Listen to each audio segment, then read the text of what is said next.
Lepo pozdravljeni člani Komisije za nadzor javnih financ in pa vabljeni gosti. Moje ime je Kristjan Verbič in sem tukaj kot predstavnik Vseslovenskega združenja malih delničarjev, ki od vse ustanovitve zadnjih 15 let seveda tudi na področju korporativnega upravljanja zelo pozorno spremlja dogajanja v Republiki Sloveniji, v gospodarskih družbah, praktično velikem številu le-teh, kakor tudi v mednarodnem prostoru. Zato dovolite, da se najprej zahvalim za povabilo na vašo sejo in da seveda pozdravim pobudo za to sejo in tudi sam sklic ter izvedbo te seje.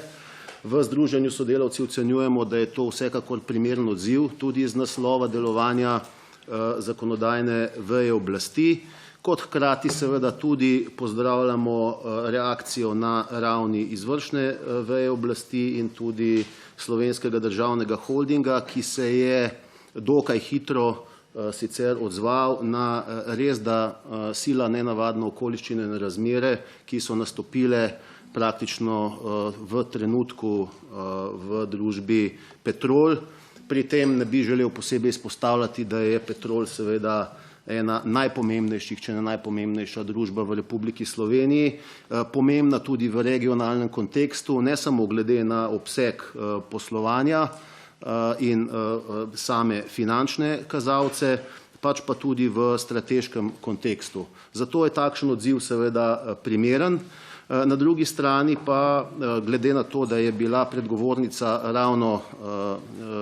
tudi v vlogi trenutne predsednice uprave, sicer tudi akterke iz naslova predsednice nadzornega sveta v družbi Petrol, vseeno, glede na povedano, morda nekaj momentov. Želeli bi, in to izključno iz naslova edine pomembne postavke pri tovrstnih dogodkih in ravnanjih, skušanje ohranjanja kar se da velike mere stabilnosti in neustvarjanja seveda nekih razmer nestabilnosti, neznank v gospodarski sferi, v sami družbi, ne nazadnje tudi pri delničarjih investitorjih in siceršnjem tovrstnem okolju, da bi se glede na ravno kar povedano seveda lahko nadzorni svet odločil, da že takoj, ko je komuniciral takšno odločitev, tudi sporoči, da že pripravlja skupščino delničarjev, kjer bo delničarje, lastnike, teh je blizu 23.000 v družbi, tudi neposredno seznanil z vsemi okoliščinami, ki so botrovale takšni odločitvi. Seveda v združenju ne prejudiciramo takšnih ali drugačnih okoliščin, ker jih tudi ne moremo poznati, je pa brez nadaljnjega sila nenavadno, da prihaja do takšnih odločitev in tudi pravzaprav učinkov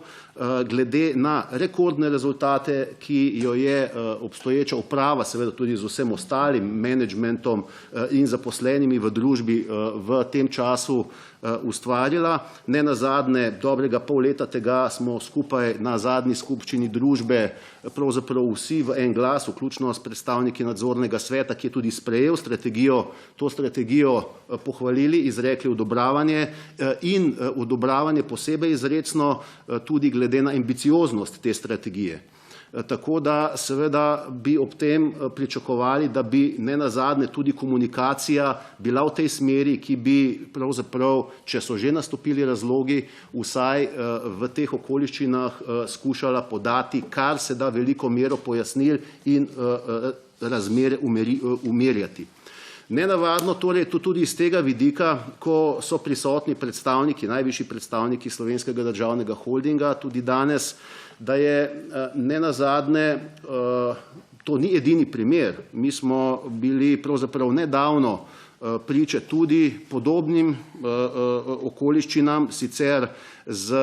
veliko večjimi pretresi, recimo v primeru Luke Koper, še ene zelo pomembne gospodarske družbe, tudi strateškega značaja v Republiki Sloveniji, kjer se je ob rekordnih rezultatih šlo v menjavo uprave in vse tisto, kar je temu sledilo do današnjih razmer. Jaz bi se seveda pri razpravi želel osredotočiti zgolj na tisto, tisto, kar je pomembno na ravni komisije, ki danes zaseda v smislu nekaterih videnj in informacij z vidika prizadevanj, aktivnosti in nenazadnje tudi ugotovitev na ravni Vseslovenskega združenja malih delničarjev. Zato v prvi vrsti morda še dodatno opozorilo glede na malce širši kontekst, kaj pravzaprav družba Petrol za slovensko gospodarstvo in nenazadnje skupnost, pa tudi v regionalnem kontekstu predstavlja in pomeni. Tukaj bi želel spomniti recimo na zadnjo okoliščino, ko je prihajalo do prizadevanj za prevlado v družbi Petrol oziroma za prerazporeditev vpliva v tej družbi. Kajti menimo, da morda vendarle tudi v teh okoliščinah utegnemo biti priča, ukolikor ne iz naslova morda neposredno motivov, ki so nadzorni svet pri njihovi odločitvi vodili, pa vendarle vsaj pri spremljajočih dogajanjih ali pa temu, kar seveda takoj po takšni odločitvi sledi. Tukaj se pojavijo vsi tisti, ki so že do zdaj izkazovali interes, da bi imeli pomembnejši vpliv v tako pomembni družbi, kakor tudi morebitni novi dodatni akterji, ukolikor že do zdaj niso bili tudi pri teh dogajanjih proaktivno prisotni. Namreč pri tem torej želim spomniti na pravzaprav 12 let nazaj, ko je do takšne situacije že prihajalo v družbi Petrol. Takrat je recimo cena delnice celo dosegla najvišjo vrednost v zgodovini družbe, torej blizu 1000 evrov. To je bilo v oktobru leta 2007, ko se je boj za prevlado tudi na ravni družbe Petrol in pa v energetski sferi in energetiki pravzaprav kot tak odvijal. In brez nadaljnjega lahko ugotovimo, da v tistem času je to potegnilo za sabo neprimerno hujše posledice v finančni gospodarski krizi, s katero se je Republika Slovenija soočala in da je bila zaradi ravno tudi teh okoliščin in dogajanj ta kriza neprimerno daljša, kot bi bila sicer. To je povzročilo takšen pretres na kapitalskih in finančnih trgih, da je v bistvu pri teh sistemih za seboj to potegnilo tako imenovan domino efekt in nenazadnje to pripeljalo v veliki meri tudi do vseh vprašanj, s katerimi se nenazadnje tako državni zbor kot izvršna oblast in drugi danes prisotni srečujemo pri vprašanjih sanacij slovenskega bančnega sistema in enormnem manku, ki je pri tem nastal oziroma ki se še ugotavlja, ali je res tako enormen tudi bil. Torej,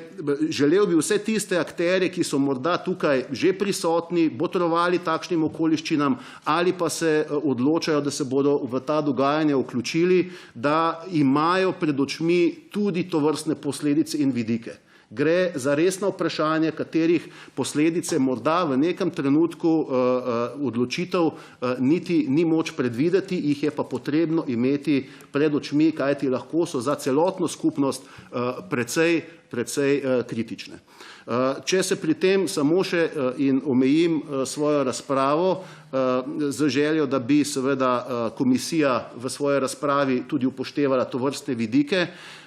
premaknem na trenutno dogajanje in aktualne zadeve, ki se z vidika korporativnega upravljanja, s katerim v združenju pač nismo tako zadovoljni, kot so morda nekateri predgovorniki to izpovedali. Tudi izpostavim nekatere primere, ki so trenutno aktualni in v obravnavi. To je prav gotovo primer perspektive in usode, ki jo bo doživel sistem Mercator, glede na različne alternative, ki so tukaj prisotne, kjer je potreben resen strateški razmislek, na kakšen način se bodo upravljavci v Republiki Sloveniji s tem v zvezi odločali in opredeljevali. Če so bili omenjeni tukaj prodaje nekaterih deležev v lasti Republike Slovenije, prav gotovo vprašanje bank in bančnega sistema in nekatere pogosto tudi neposrečene prodaje, ki so v tem času seveda spet tudi strateškega vidika aktualne. Ne omenim recimo samo vprašanje Adria Airways, nenazadnje tudi na navezi na prodajo letališča Brnik oziroma Jože Pučnik, da so tukaj seveda vprašanja, ki so vezana na vzpostavljanje tako imenovanega turističnega holdinga, vsekakor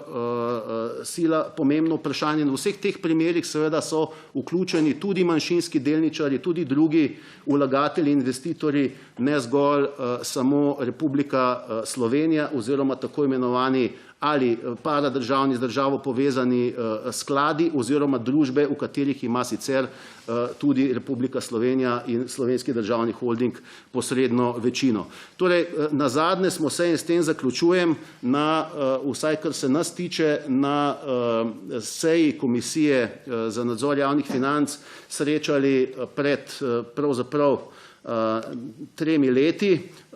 ko je prišlo, ker sem pač tudi že omenil primer Luke Koper, da je takrat sama komisija obravnavala vprašanje blokade Luke Koper. Tako da tudi to so momenti, ki so izkazovali posledice nekaterih odločitev upravljavcev, napačnih odločitev in ravnanj. Zato bi še enkrat apeliral in želel, da bi se tisti, ki imajo tovrstne odločitve, možnosti, da na to imajo kakršenkoli vpliv, seveda ravnajo pri tem z dovoljšno, zadostno mero modrosti, da ne pride do takšnih eskalacij, kot smo jim bili v preteklosti že priče, in nenazadnje takratni akterji na ravni Slovenskega državnega holdinga, konkretno s takratno predsednico uprave Slovenskega državnega holdinga, ki je bila do nedavna nenazadnje tudi na mestu predsednice nadzornega sveta Telekoma, ki je bil že danes omenjen kot še en od aktualnih primerov, kjer se izkazujejo stranpoti korporativnega upravljanja v Republiki Sloveniji, da do takšnih eskalacij ne prihaja, in še enkrat seveda željo po konstruktivnem pristopu tudi z vidika zastopanosti manjšinskih delničarjev in pa tistih, ki nenazadnje so v vlogi upravljavcev skupnega državnega premoženja, da pri tem seveda skušamo iskati rešitve, ki so v dobro, in s tem zaključujem, samim gospodarskim subjektom in družbam in s tem tudi njenim lastnikom ter skupnosti ter državljanom Republike Slovenije nasploh. Hvala lepa.